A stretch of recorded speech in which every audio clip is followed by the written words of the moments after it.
When it comes to the origin of the living Buddha, it's indeed a mystery.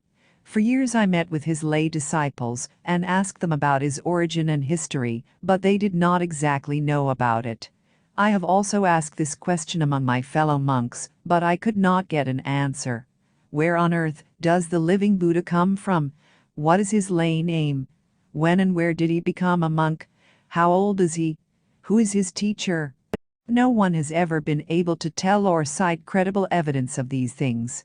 Those who knew the living Buddha tell a different story. About the age of the living Buddha, when I knew him, I heard several rumors. Some said that he was in his 50s, and some said that he was in his 60s or 70s. Which saying is reliable? It seems that those are all guesses, and no one is sure. It is really a mystery. When I lived with the living Buddha, I knew he had a habit of not liking to be questioned about his background, and he never talked to people about his origin or history. When someone mentions these things, he always looks around and does not answer positively, making people muddle-headed. Perhaps this is the reason for the general speculation for him.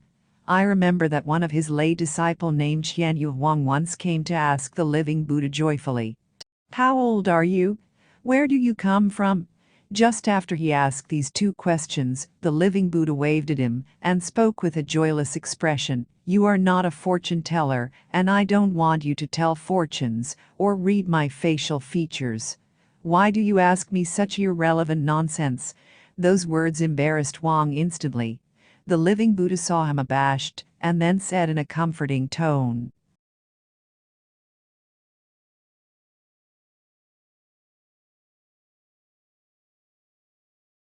"I tell you, when you study Buddhism at home, the first thing you have to do is to cut off your vulgarity. When you meet a monk in the future, don't interrogate him about such gossip. You can only ask him which dharma he is practicing, whether reading sutras, reciting mantras, chanting Buddha, or practicing meditative concentration. This is the right thing to do.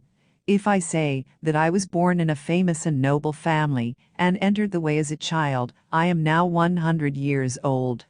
Before I was born, my mother had a particular omen, and when I was born, the room was filled with an exotic fragrance. Do you believe that? What would you think if I say I was born to parents who beg for food, then I became a monk because I had no food to eat? If saying I was born noble, you certainly will be complacent. But if saying I was born low, you certainly will look down on me, will you? It is important to understand that these are worldly and superficial views, but the Buddha's teachings do not take them into account. It does not matter how old or young you are, but whether you have a way or not. You should also know that anyone who deliberately says that he was born extraordinarily is a deceitful lie, and you should not believe it, unless it is a Buddha or Bodhisattva who is born in the world. You and me are just ordinary people and have no difference. There is nothing particular.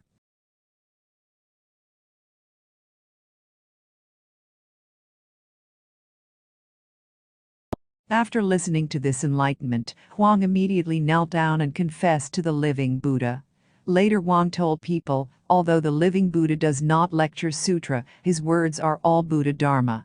On hearing that, I was like drinking divine soup and opening to the Buddha's view. Since we knew the living Buddha has this habit, we were not at liberty to ask him about his age and origin, so we never got the point eventually. However, one day I met with Mr. Jizzy Long, a revolutionary veteran in his 70s, and talked about the living Buddha. He said he had met the living Buddha once or twice in Beijing when he was a youth. At that time, the appearance and shape of the living Buddha was similar to that of today. If according to Mr. Long's description, then the living Buddha could have been 100 years old at least, until 1928 AD. Even more puzzling is that the living Buddha has lived in the Gold Mountain Temple for 10 years. Have they not preserved his resume?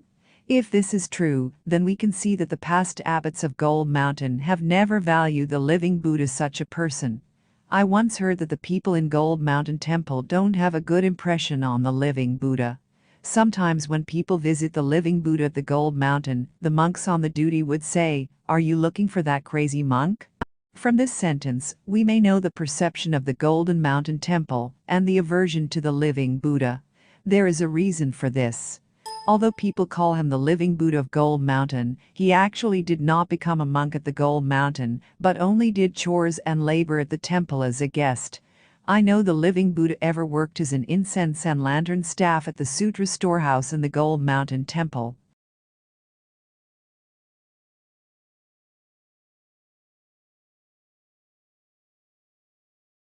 Since he became famous, he has been living a completely casual style, just like a cloud or a feral crane. He is wandering outside all year round, and rarely stays in Gold Mountain. He only rushes back every winter during the 7-day meditation session at the Gold Mountain Temple and stays for a while, and then pats his buttocks and sneaks away. The unfettered lifestyle has become the living Buddha's habit, which is unpleasant to the monks on duty at the Golden Mountain Temple. Those who live in the monastery must be particular about majesty and manners, walking like the wind, standing like a pine, sitting like a bell, and sleeping like a bow. When meeting people, their eyes must look toward the nose and focus on the heart through the nose, cannot afford to be lax at all. The living Buddha doesn't like to put on airs, but laughs and makes fun all day long. He is always running around the temples and halls at will. He likes to sing and chant the Buddha's names at night. When people are sleeping soundly at night, he suddenly shouts, loud and long, disturbing people's sweet dreams, which is also unpleasant. According to the style of the living Buddha, many of his behaviors are in violation of the rules of monk and are eligible for expulsion from the monastery at any time. Not to mention the fact that Gold Mountain Monastery boasts of being a meditation sect, which is even more strict.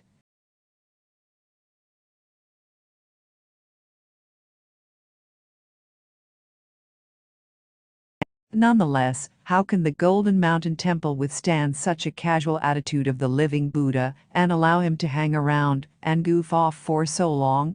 There is a reason for this. Because every year, the living Buddha collected alms of a large amount of rice, incense, oil, and money outside for the Gold Mountain Temple. In the winter, when the 7-day meditation session is held, he would bring back abundant merits, and he has been doing so for decades. The living Buddha not only does that for the Gold Mountain Temple, but also Nanjing Kixia Temple. Hence, for this reason, the abbot of the Gold Mountain has to relax the rule. Some people say that the living Buddha is the Dharma protector of the Gold Mountain and Kixia temples, which is true. However, the people of Gold Mountain Temple still regard the living Buddha as a crazy monk. Assume that they value the living Buddha, who has lived in the Gold Mountain for decades.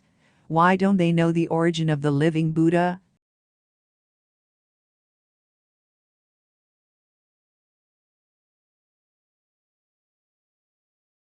Since the living Buddha left the country and wandered around Yangon for several years until he passed into parinirvana, never has a letter sent from Gold Mountain asking for news of the living Buddha. According to the monks of Yangon and the lay disciples of the living Buddha, if there was a letter from the Gold Mountain, they would send the living Buddha back to the country because they saw the living Buddha practicing too hard on the Golden Pagoda. After the living Buddha's parinirvana, letters from all sides welcomed the relics of the living Buddha. Only to see the letter from the Gold Mountain Temple also scrambled for a part. I think they probably consider that the living Buddha's ashes still have residual value.